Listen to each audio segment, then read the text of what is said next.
Egyanus Kogoya menghilang, 2 markas dikuasai TNI Polri, Menko Polhukam minta kirim alutsista. Egyanus Kogoya menghilang pasca 2 markas rahasianya di Paro dan Matoa dikuasa TNI.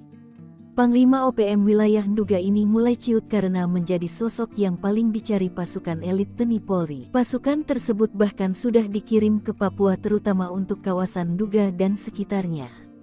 Mulai dari Nanggala Kopassus, Kopasgat, Denjaka, Marinir dan Infanteri Kostrad sudah melakukan patroli. Dalam penyerbuan 2 markas OPM ini, 4 anak buah Egyanus ditembak yakni di kawasan Paro dan Matoa.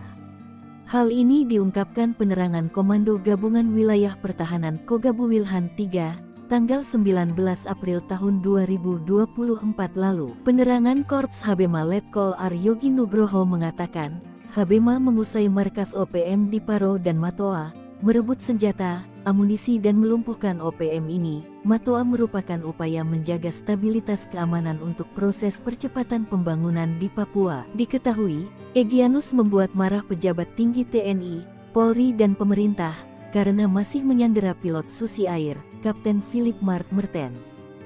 Terhitung sejak tanggal 7 Juni tahun 2024 lalu sudah 1 tahun 2 bulan berlalu. Juru bicara Sebi Sambong pun mengatakan, Kapten Philip akan dibebaskan jika pemerintah Indonesia mau berunding dan memberikan kemerdekaan kepada Papua. Susi Pujiastuti, bos maskapai Susi Air yang mengenal siapa ayah Egyanus Kogoya, yakni Daniel Kogoya, juga marah. Egyanus telah membakar pesawat yang dipakai mengangkut makanan, obat-obatan, keperluan masyarakat setempat dan mengangkut orang Papua. Ex-Menteri Kelautan dan Perikanan RI itu pernah bertemu dengan Daniel Kogoya, ayah Egyanus.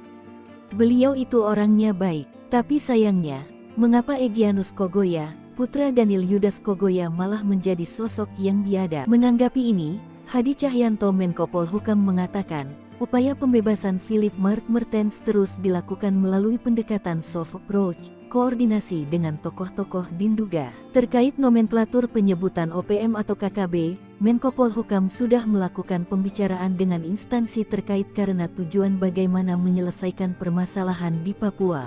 Namun menghadapi pemilu, Hadi menilai, wilayah rawan sarang OPM adalah Nduga, Paniai, Intan Jaya di Papua Tengah, lalu Pegunungan Bintang dan Yahukimo di Papua Pegunungan dan Mabrat Papua Barat Daya. TNI Polri berupaya membuat aman wilayah Papua, termasuk pelaksanaannya pilkada. Maka itu, alutsista TNI Polri dapat dipakai oleh penyelenggara pemilu, terutama untuk pengiriman logistik.